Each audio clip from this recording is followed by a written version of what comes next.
अफगानिस्तान में ताकत के मराकज़ में दूसरा नंबर है मुल्ला मोहम्मद याकूब का।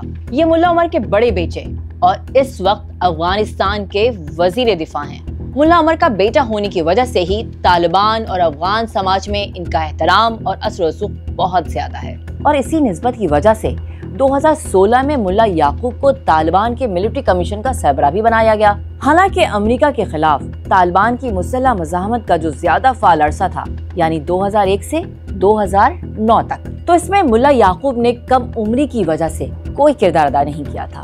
1990 में पैदा होने वाले मुल्ला याकूब के बारे में ये भी कहा जाता है कि वो 11 सितंबर के हमलों के बाद कराची के मदारिस में भी ज़ेर तालीम रह चुके हैं। तालिबान तहरीक के अंदर मुल्ला याकूब की बहुत अहमियत है। उसकी दो वजूहात हैं। सबसे पहली वजह तो ये है कि वो मुल्ला उमर के फ़र्जंद हैं और रूहानी तौर पर, सियासी तौर पर तालिबान तहरीक इस ख़ानदान के साथ बहुत ज़्यादा जुड़ी हुई है।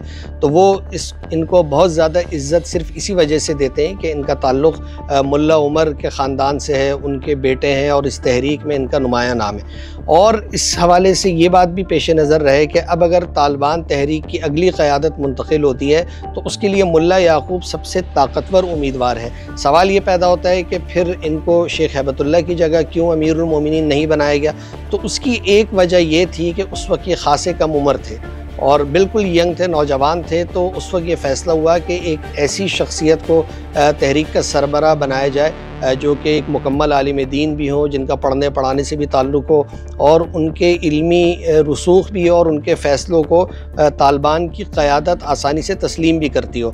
तो इस वजह से जो है शेख हैबतुल्लाह को जो है अमीरुल मोमिनीन के तौर पे नामज़द किया गया। लेकिन अब मुल्ला याकूब जो हैं उनको अफ़गानिस्तान की अहम तरीन वजारत सौंपी गई है। यानी आप ये समझ लें कि अफ़गानिस्तान की इस वक्त जितनी अस्करी ताकत है, जो अफवाज हैं, जो उसके इस्तख़बाराती इदारे हैं, जो पुलिस है, वो यानी वज़ारत दिफ़ा के एक तरह से मातहत है।